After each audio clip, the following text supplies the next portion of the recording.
Alright, I think I can cover this last bit in just one video, so I'll give it my best. Freud wants to look at why we live in civilization. So if we go back to Rousseau, it's like that social contract experiment, right? Why do we leave the state of nature and decide to come together, give up our freedom, and live in civil society? Freud arrives at the same conclusion, right? Because nature sucks. It's inhospitable. We are subject to predators and disasters and disease, so we've come together in clans and communities to gain security through civilization. So this is why we left the state of nature. But, Freud says, that security comes at a price, and it comes at a really high price for our minds, right? That natural state of what we are, because we've had to bend our personal desires to these civil rules and restraints, right? So it's not socially acceptable to just kill someone when we get really angry. And if I really want something, I can't just go steal it from a store, right? If we did that, society would collapse. So if the guy who cuts me off, I'm really angry at him and I just want to shoot through his car, I can't do that. We have to have rules. So Freud says, those instincts that we have, that id, we've had to modify that to fit the demands and needs of society. Freud says we restrain our instincts through a bunch of different methods, right? We raise families, we produce art, we put ourselves into community, we express ourselves, which is great, but it's never going to be enough for us because society can't actually fully protect us from death and disease. Nature's always going to win, we're always going to die in the end, no matter how secure civilization makes us. And this is what Freud says is super, super hard for us to accept. So how do we handle this? We go back to the happy and carefree days of childhood where there was usually a father figure to protect us. So we create God to take the place of the father because we crave the sense of security that religion provides. And it's a sense of security that we can't actually fully get in society. So Freud calls this, he calls religion the universal obsessional neurosis of humanity. It comes out of, he calls the Oedipus complex, the way that humanity relates to a person's father. And he says, if my view is right, it is to be supposed that turning away from religion is going to happen, right? Just as people grow up and don't need their parents anymore, we're going to grow up as a civilization and not need religion anymore. And he says, this is where we are right now at the 20th century when he's writing, this is where we are. So what is it exactly that religion does for us? And how does it create that father figure? Well, it creates this God that protects us and gives us comfort in the face of death, right? Death is not that scary if you believe that, afterwards you're going to be with God.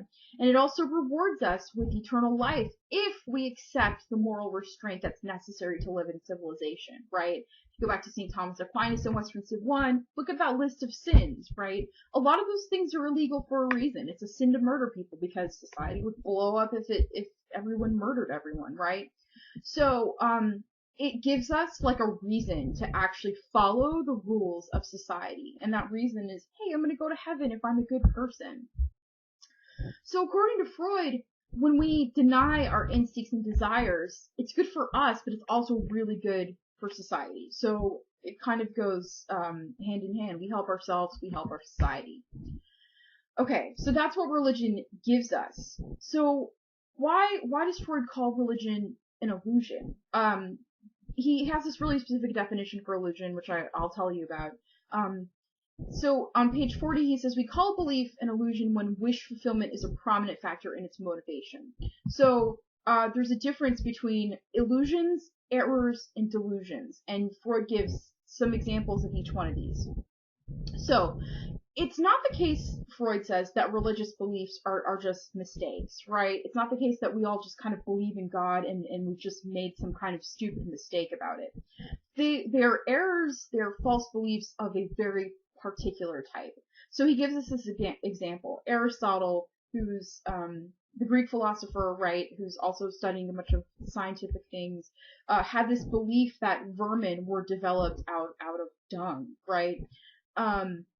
And that's something that Freud says was just a mistake, right? It's not something that Aristotle was, he really wanted to believe that this was true. He just was mistaken about this. But if you take something like, on the other hand, Columbus's belief that when he had discovered this new sea route to the Indies, when he lands in Central America, is that just a mistake? It's not a mistake because there's a wish involved in it, right? Take an alchemist who really wants gold, and he believes that he can turn metal into gold somehow. There's a wish involved in that. And so it's not just a mistake that Columbus thinks that he's found this new sea route, or that the alchemist thinks that he can turn metal into gold. It's an illusion because there's a wish involved. Now there's a difference between illusions and delusions, however, which both involve wishes. A delusion is something that's necessarily in contradiction with reality, but an illusion doesn't necessarily have to be false. So, an example of an illusion is a middle-class girl who believes that a prince is going to show up and marry her. Yeah, okay, it could happen. Freud says it's possible. A few such cases have occurred. But it's not likely. Even though it's not it's not outside of the realm of possibility, it's probably not going to happen. And he says this is the same thing as the Messiah coming back and founding a golden age. Yeah, it could happen, right? The Messiah's return is possible, even if it's not probable. And that's what makes this belief an illusion. So what's an example of a delusion? A delusion is me thinking that I could just sit here and flap my arms and eventually just start sailing through the air. That's a delusion. It's necessarily in contradiction with reality. It is not going to happen. No matter how hard I flap my arms, I am never going to start flying. So that's a delusion because it's totally in contradiction with reality. It's not possible. But an illusion, even though it's not probable, is technically possible. So religion then is wish fulfillment. It's not only just not grounded in fact-based beliefs, but it's this expression of our deepest desires. The desires that we have repressed, according to Freud. The specific desires that he's talking about: wanting a father figure for protection, wanting to overcome death and live with the gods, right? Become immortal because death is scary. We also want justice in an unjust world, right? We know that even if someone murders our parents and he isn't caught, we know that it's really good to think that he's going to go to hell, right? That he's not going to be able to get into heaven or something. And then finally, we need to explain things that are inexplicable, right? Things that don't make sense to us, like the problem of evil. Why do good people suffer? Well, that's God's way, right? You're not supposed to question it. So, the illusion of religion then is derived from human wishes.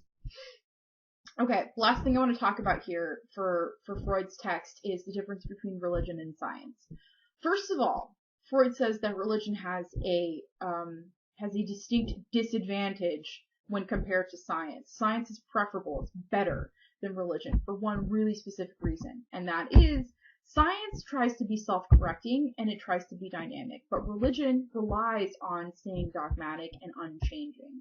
So, because religion at its very core is traditional, right, and it involves these beliefs that are supposed to be, not questioned and not challenged.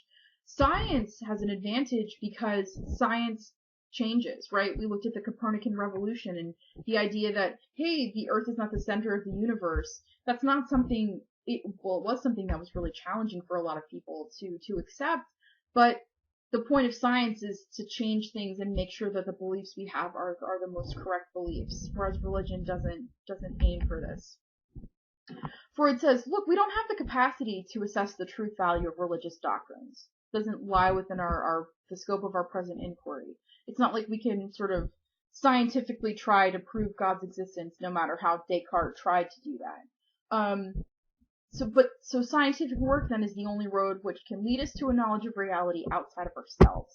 It's merely an illusion to expect anything from intuition and introspection because they can only give us particulars about our own mental life. And these are difficult to interpret.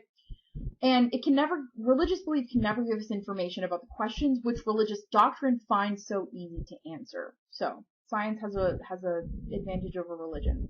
Even though religion was useful at one time, because Freud says, look, it told us to denounce murder, and cannibalism and incest. It told us that all of these things were bad through these notions of hell and punishment, right? Here's the problem. We don't need it anymore. Civilization has totally matured, and Just like we wouldn't force grown men to obey the rules that we set up for children, we shouldn't enforce a society's rules based on superstition. So he says a mature society should have a more mature belief system, and that should be science. So that is that's The Future of an Illusion by Freud. Connects to a lot of stuff that we've already talked about this semester, so I think it's a really nice way of wrapping things up. And that's it.